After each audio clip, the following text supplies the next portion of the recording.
នេះជាទេសភាពមើលពីលើអាកាសដែលខ្ញុំប្រហោះដ្រូនដើម្បីស្វែងរកនៅជុំវិញកន្លែងដែលពួកខ្ញុំមកបោះតង់នេះ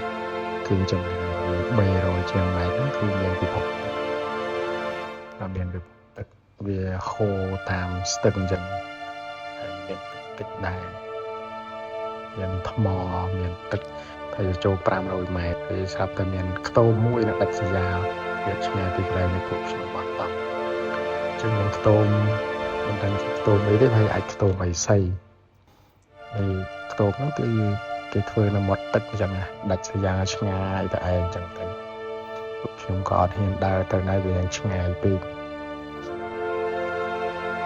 ជុំវិញសតតែព្រៃភ្នំតែលើតែសំឡេងសត្វយំទេ